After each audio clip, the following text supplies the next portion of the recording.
Welcome back on the program. Now, the Nigerian Civil Aviation Authority has sanctioned Kenya Airways following multiple consumer protection violations involving Ms. Gloria Mishore and two other passengers. Now, in a letter of sanction dated May 7, 2025, and signed by the Director of Public Affairs and Consumer Protection, Michael Achimogo, the authority cited airline for breaches, including failure to provide care, non-disclosure of terms of carriage, refusal to respond to regulatory requests, non-processing of refunds and compensations, and losses of baggage beyond financial penalties imposed in accordance with the NCAA's regulations 2023. The airline has also been given a 7-day ultimatum to pay refunds and compensation amounting to about 1,000 special withdrawn rights to reach affected passengers. The NCAA warns that failure to comply with the stipulated period will attract stiffer sanctions. Now, joining us for this conversation is the Director of Public Affairs and Consumer Protection of NCAA, Michael Achimogo. Good morning, and thanks so much for joining us on the program this morning. Can you walk us through various infractions made by Kenya Airline to warrant the sanctions that your organization has given to them? Yeah, thank you, and good morning to you. You recall in January when the Gloria Mishore incident happened, in Nairobi. We had reached out to the airline, invited them to Abuja. They had accepted responsibility for the poor passenger handling, in that case. Also, they had accepted responsibility for airlifting the passenger from Nigeria, even though, according to them, she did not have the required travel documents. Our regulations stipulate that an airline should inform the passengers, of travel requirements before they fly. And where the passenger does not have those requirements, the airline should deny them boarding in the first place, rather than taking them halfway through around the world and leaving them stranded, far away from home and far away from destination. Arising from that meeting, we had made determination that the airline refunded her, ticket fare, because in her case, the special circumstance of her case was that she had, before booking her ticket, she had called the airline and asked them for the requirements. She told them the documents that she had, and they told her that she could fly. She was qualified to fly. Given that scenario, it is definitely our determination that it was the fault of the airline, a determination that they had accepted from our office. We also give them more than enough time to present any contrary evidence, to her claims, which the airline has failed to do. In some of the other cases, missing lost baggage, despite admitting to a passenger that their baggage was lost, the airline had refused to pay compensation to that passenger. And then they have a record as well. The airline has a record of not responding, on time and sometimes at all to, investigations initiated by the Civil Aviation Authority. This we find very unacceptable, and we've imposed what we consider to be a minimum fine. However, after 7 days, we'll make the fine stiffer. So, so how will these sanctions affect passengers currently traveling with Kenya Airlines?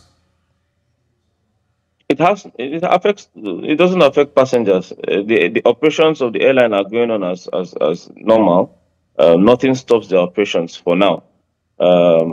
However, if they do not pay, do not comply with these sanctions, then there'll be stiffer penalties.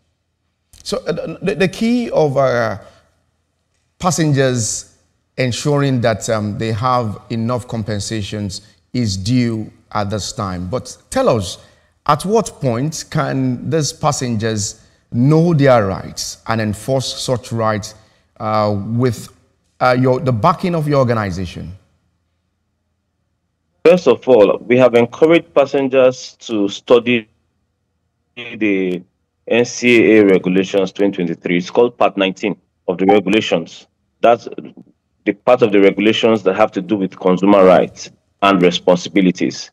Once you know the regulations, then you would know your rights and your responsibilities as well. However, if you feel that you have not received proper service from an airline, the first protocol is to reach out to the airline, demand your refund, demand compensation, demand your care.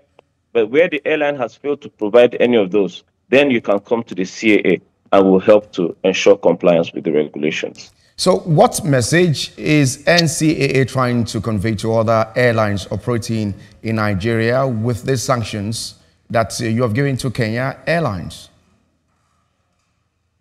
The CAA Nigeria will not tolerate non-compliance with the regulations. We expect Nigerian carriers traveling abroad as well to comply with the regulations of their host countries, the operating countries. Nigerian passengers pay some of the highest airfares globally and therefore deserve world-class service. The CAA has been supportive of airlines because, our job is not revenue generation. We are here in this department to protect not just the rights of passengers, but also the rights of the operators as well. However, we will demand world-class service and compliance from the airlines. The maltreatment of Nigerian passengers will not be tolerated, especially in 2025. We've given enough room for operators to put their houses in order, and we will no longer accept any excuses whatsoever for the maltreatment of Nigerian passengers. You are sounding. This is the message. You are sounding very tough at this time. Will the NCAA be conducting audits or inspections of other airlines to ensure compliance with regulations? That's an ongoing concern. It's a continuum. It's happening every day, every other day. We have consumer protection officers at all the terminals monitoring the flight operations of these airlines and reporting back to the office. Where we notice infractions, we will definitely step in. As a matter of fact, every day we receive complaints, we escalate to the airlines, and then, of course, according to the regulations and also international conventions, there are time frames for the resolution of cases. And so we give this airline, a fair enough time to resolve these cases. However, it will no longer be business as usual this year. So how might this affect the relationship between Nigeria and Kenya in terms of aviation agreements with this sanction on them?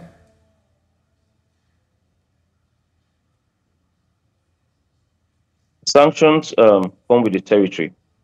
Airlines are sanctioned all over the world. It's not a Nigerian thing. It's not expected to affect negatively the relationship between Nigeria and Kenya. When you operate in any country, you sign your agreements, you know that you operate by the CAA regulations of that country. And so if you commit any infractions, it's natural that you will, be sanctioned. All the other airlines we've sanctioned, Ethiopian, Royal Air Maroc, Air Peace, Aero, Arik, they've all paid their sanction fees, or some of them have come to say, look, we resolved some of these cases, just before the sanction letters came. Can we, review the fees and all of that?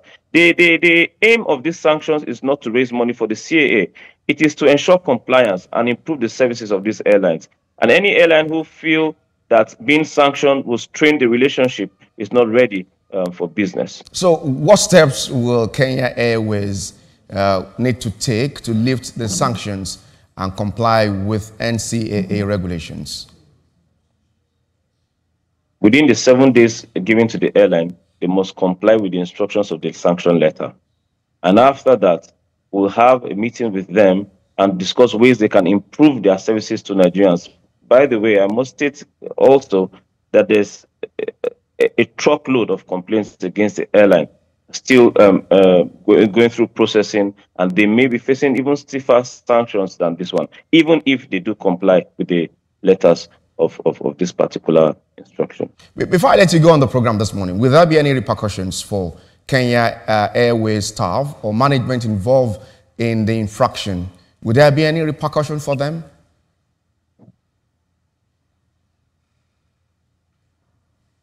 No, as of this moment, it's about the airline. We are not in the business of punishing airline staff as individuals. Our concern is with the airline as an operator. So how tough is this organization on some of the airlines that we have in the country, Nigeria? And how are you ensuring compliance?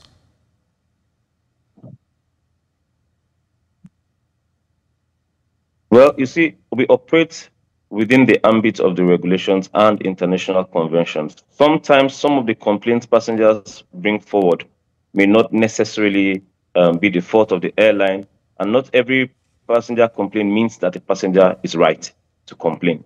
So for every complaint we receive, we refer to the regulations and international regulations and make our determinations based on those laws. I admit that in the preceding years, the CAA may have been a little bit soft, on operators. However, under the leadership of Captain Chris Najumo, who used to be an operator himself and therefore understands both sides of the game, the CAA is not willing to compromise as far as safety and consumer rights are concerned.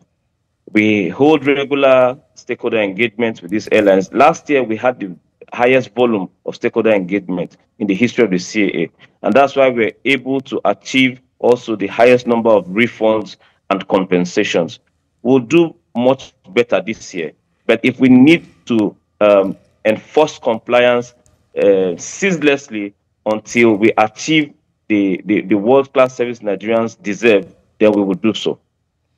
It's a fine place to leave it. Director of Public Affairs and Consumer Protection, Michael Achimabume, thanks for joining us on the program this morning.